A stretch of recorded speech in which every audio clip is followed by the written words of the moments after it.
Good morning, good afternoon, good evening. I've said on this platform that Zimbabwe is a failed state. We are a failed state. There's no denying that. And one can look at how did we come to be a failed state? And one of this explanation is that we have had the misfortune of having leaders who honestly believed that they are not accountable to the electorate. Zanu PF felt that they could not subject themselves to being voted out of office by the ordinary Zimbabweans. And so from the word go in 1980, when the country gained its independence, the party made it abundantly clear in the 1980 elections that if Zanu PF does not win those elections, the Bush War would continue. The message was very clear. All the talk about one man, one vote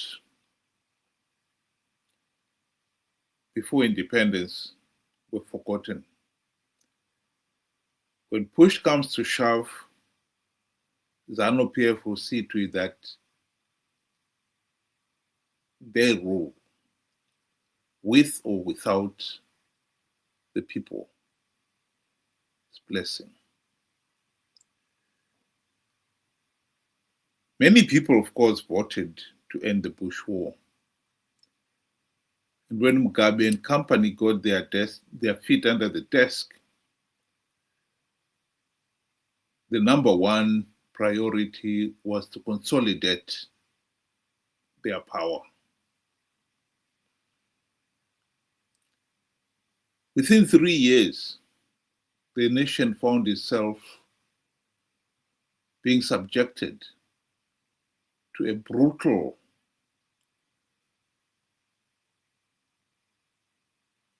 acts of violence in the form of Kukurawundi. The primary purpose of Kukurawundi was to force the only other political party that really constituted a serious challenge to Zanu PF's rule, i.e. PF SAPU, led by the late Dr. Joshua Nkomo, to give up its claim as an independent political party.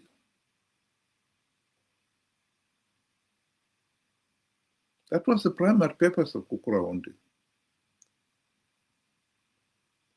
And by 1987, PF SAPU leaders relented.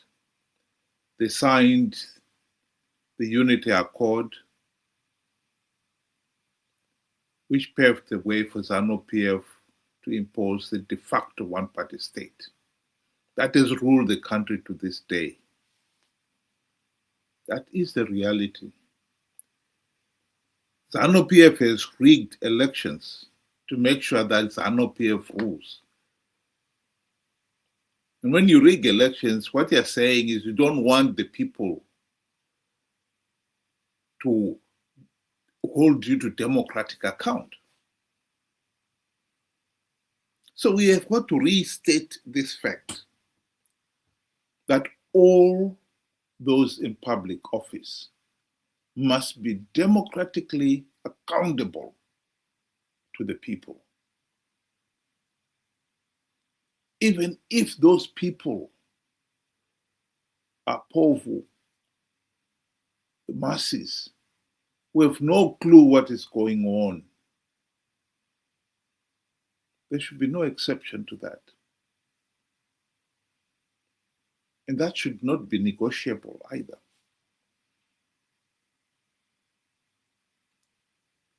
Holding Zanu PF to account has proven to be a serious challenge. There's no denying that. And by the late 1990s, people realized that Zanu PF had created a political system in which they exercised carte blanche dictatorial powers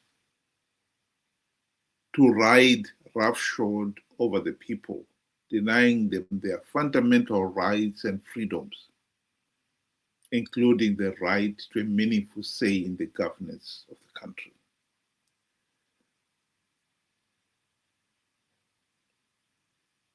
The people decided that they were going to elect opposition leaders who will implement the democratic reforms necessary to dismantle the Zanu PF dictatorship. The alternative was to take up arms and fight the Zanu PF regime, have another armed struggle. That, I believe, was not necessary. And history has shown that, yes,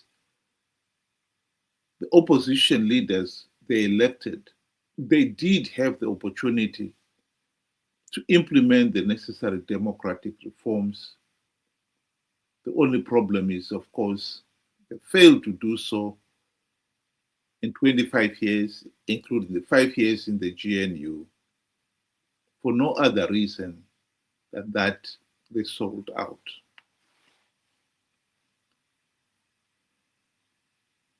And here comes the crunch. The nation has been trying to hold the MDC-CCC leaders to account, to democratic account, without much success.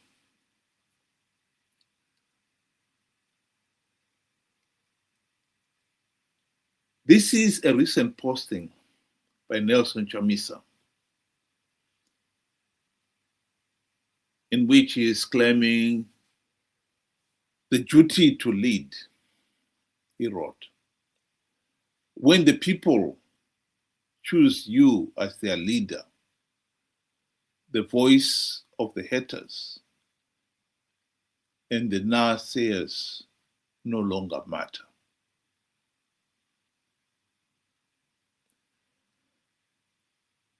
This has been disappointing because ever since the 2023 elections, many people have been asking Chamisa to account for what happened in 2023.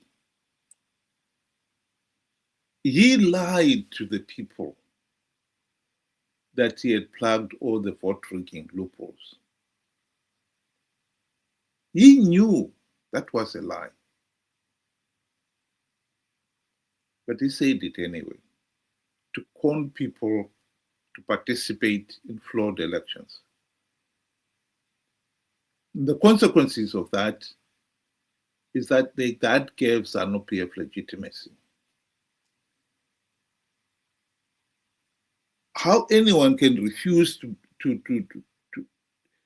account for such a serious mistake. It's not a mistake, because this wasn't the first time he has done it.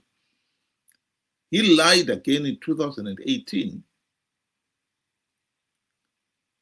And we know that he knew, he and his fellow MDC-CCC leaders knew that participating in these flawed elections will only give Zanu PF legitimacy. I've quoted David Coltart's book, in which Coltart admitted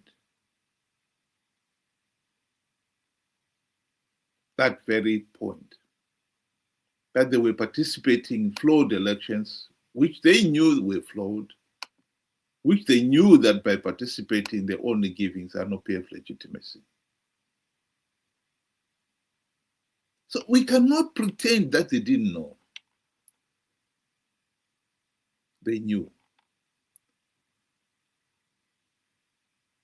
We cannot pretend that Chamisa didn't lie, because we have got evidence of him saying it himself, that he was going to win the 2023 elections. He even evokes the name of God. Makorokoto Zimbabwe nokuti hakuna munhu anomira kana denga raronga plan. Denga raronga plan, denga harifoiri. Plan yaMwari haifoiri. Ini ndatanga kugadzira cabinet. There is no way we are not going to form a new cabinet. There is no way we are not going to have a celebration. There is no way we are not going to have an inauguration. Let's start preparing for our inauguration. Let's start preparing for our celebration.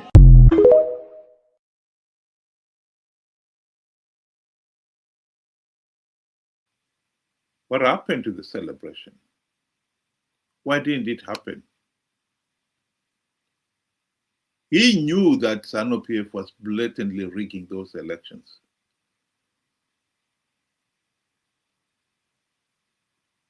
He knew that MDC leaders had the golden opportunity to implement the democratic reforms during the GNU. They failed to implement even one reform. And as for the 2023 elections, he didn't even bother to deploy election agents at all the polling stations, even though he had the funding for it. Here is one of his MPs, Children Wende, admitting that there were election agencies who were not paid, and the money was used to buy farms and cars.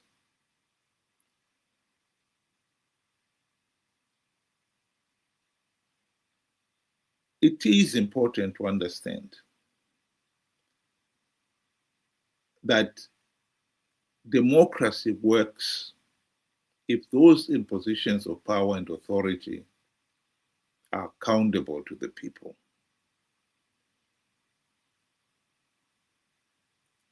The fact that Chamisa is taking advantage of the fact that the millions of ordinary Zimbabweans out there have no clue what is happening. They have no clue that MDC leaders sold out during the GNU. They were told by Chamisa that he had plugged the vote rigging loopholes. They believed it without understanding what that really meant.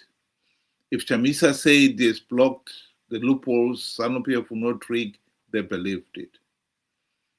And some of them are so simple-minded that they don't even have the common sense to ask now, after the fact, that you told us that you had blocked, you plugged the vote rigging loopholes. What happened? They have no clue. Be that as it may, we want all political leaders to be accountable. And I find it an outrage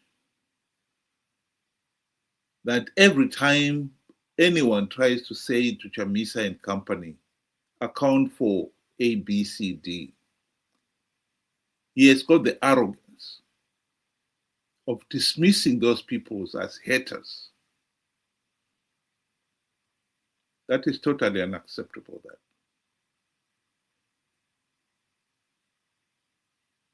Particularly in our case here, because if Chamisa is allowed to get away with lying to people and conning them to participate in flawed elections, I can tell you now, he is gearing to lie to people again come 2028 elections and con them to participate in those flawed elections only to give Zanu PF legitimacy and perpetuate the people's suffering. I have to say, one of the most disappointing things here also is the sheer cold indifference of both Zanu PF politicians and the opposition politicians to the suffering of the ordinary people.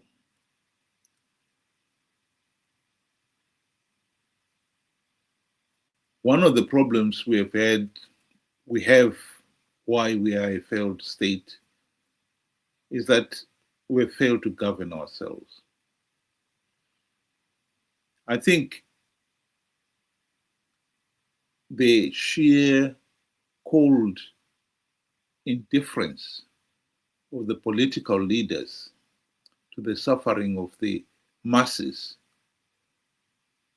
epitomize our failure to govern ourselves.